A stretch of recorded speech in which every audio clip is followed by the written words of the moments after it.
Finally আবার চলে আসলাম তাঁত বস্ত্র শিল্প পণ্য মেলায়। আজকে টিকিট ছাড়া ঢোকার চেষ্টা করব, দেখি কি হয়। আসলে গেটে আটকে দেবে, তারপর আমি চেষ্টা করব।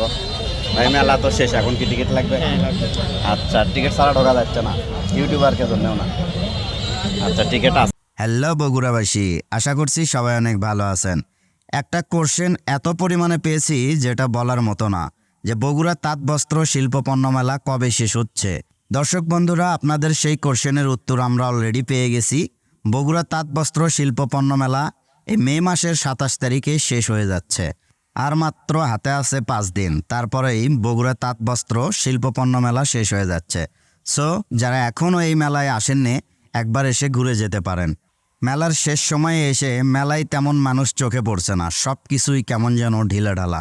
শেষ সময়ে সব কিছুই এরকমই হয়, এটাই স্বাভাবিক। তারপরও সামনে যেহেতু শুক্রবার রয়েছে, আশা করছি শুক্রবার রেকর্ড পরিমাণে মানুষই তাঁত বস্ত্র শিল্প পণ্য মেলায় উপস্থিত হবে। মেলার ভেতরে তেমন মানুষজন চোখে পড়ছে না, দোকানিরা মোটামুটি অলস সময় পার করছেন মেলার শেষ সময়ে এসে। তবে মেলার শুরু থেকে অন্যান্য বারের তুলনায় এবার কিন্তু বেচা বিক্রি ছিল চোখে পড়ার মতো। যদিও বা শেষ সময়ে এসে বেচা বিক্রি অনেকটাই কমে গেছে। কোনো ঝুট ঝামেলা ছাড়া সুন্দরভাবে এই তাঁত বস্ত্র শিল্প মেলা শেষ হতে যাচ্ছে, এটা আমার কাছে খুবই ভালো লাগছে। আরেকটা জিনিস খুবই ভালো লাগছে, সেটা হচ্ছে প্রতি বছর মেলায় কিন্তু আমরা দেখে থাকি উঠাও বাচ্চা ছাড়া মেলায় জমে না, কিন্তু এইবার কোনো উঠাও বাচ্চা ছাড়াও যে এত সুন্দরভাবে মেলা জমানো যায় সেটা প্রমাণ করেছে বগুড়া প্রেস ক্লাব। মোটামুটি সবাই ধরে নিয়েছিলই যে হয়তোবা মেলার 10-15 দিন পর থেকে লটারি শুরু হবে। এমনকি আমিও এটাই ভাবতাম যে হয়তোবা মেলা একটু রানিং হয়ে গেলে উঠাও বাচ্চা লাগাবে, কিন্তু আসলে শেষ পর্যন্ত সেটা আর হয়নি। এটা খুবই ভালো হয়েছে, বিশেষ করে সাধারণ মানুষ একদম নিঃস্ব হয়ে যেত এই উঠাও বাচ্চার কারণে। কারণ খেয়ে না খেয়ে মানুষ কিন্তু একটা বাইকের নেশায় প্রচুর পরিমাণে লটারি কাটতো।